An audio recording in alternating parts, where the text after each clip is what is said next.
एजाज, आप कंक्लूड कीजिएगा डिस्कशन को, आप कुछ कहना चाह रहे थे। मेरे ख्याल में इस वक्त जो दोनों लीडर हैं, मरीम नवाज़ और बिलावल भुट्टो जरदारी, इन दोनों को आपस में रब्ता कायम करना चाहिए।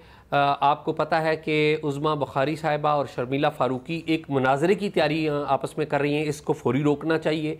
और मैं तो इन दोनों लीडरों को कहूँगा कि ये दोनों लीडर इस गोलाबारी को, यानी कि बयानात की गोलाबारी को बंद करें और फौरी तौर पर ये आज़ाद कश्मीर में जाएं। कश्मीरी जो भाई हैं उनको हमारे कौमी रहनुमाओं की ज़रूरत है और वहाँ पर ये बैठे और कश्मीरी जो हमारे भाई हैं उनसे प्यार करें। सही। भट्टी साहब। जी जनाब स्पीकर, एजाज़ ने बिल्कुल ठीक कहा कि इस वक्त मुल्क में एक होने की ज़रूरत है। जो कुछ आज़ाद कश्मीर में हो रहा है इस वक्त बड़ी ज़रूरत है वहाँ उनके साथ बैठने की। इस और हालात देखें इस वक्त कैसे हालात हैं, तो उनके मुतालबात मुतालबात का तरीक़ाकार पे आप एतराज़ कर सकते हैं, लेकिन मुतालबात गलत नहीं है।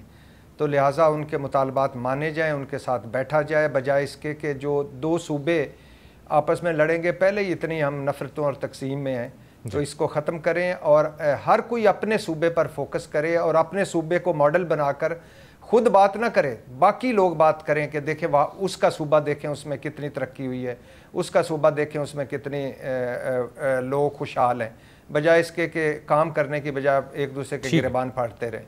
महमल, आप भी एग्री करेंगी भट्टी साहब की इस बात से?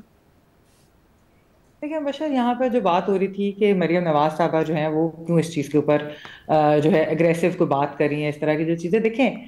एक तो चीज़ ये है कि वो पहली बार वज़ीर आला बनी है और वो अपना लोहा मनवाना चाहती है। वो दिखा रही हैं कि वो किस तरीके से if she is a good administrator, और उनका आपको मालूम है कि लोग मुकाबला भी करते हैं कि शहबाज शरीफ के साथ कंपैरिजन भी करते हैं। आप कह लें मुकाबले से ज़्यादा कि कंपैरिजन होता है कि कौन बेहतर था।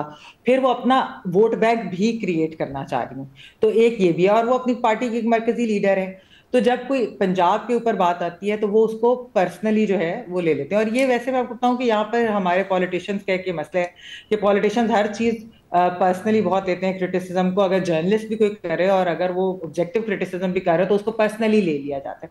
तो मेरे ख्याल में लीडर्स को हर चीज़ को पर्सनली नहीं लेना नहीं चाहिए और इस तरह से पर्सनल होकर जवाब भी नहीं देने चाहिए। हाँ ठीक है, जहाँ पर आपको लगता है कि आप जो काम ठीक कर रहे हैं आप ज़रूर उसकी रूनमाई करें, आप बताएं आप क्या चीज़ कर रहे हैं। लेकिन ये जो जिस तरह मैंने पहले भी बात की ना, जो सेकंड ईयर लीडरशिप है ना, अभी जिस तरह एजाज बात कर रहे थे कि मुनाजरे की तैयारियां हो रही, ये जो सेकंड ईयर लीडरशिप है ना, ये बहुत ज्यादा आगे बढ़ जाती है और फिर आप मेन लीडर्स को भी उसके अंदर जो है ना उनको भी आप ले आते हैं। तो ये नहीं होना चाहिए। बहुत बड़े बड़े मसाइल और हैं बजाय इसके कि आप pitting two provinces against each other. ये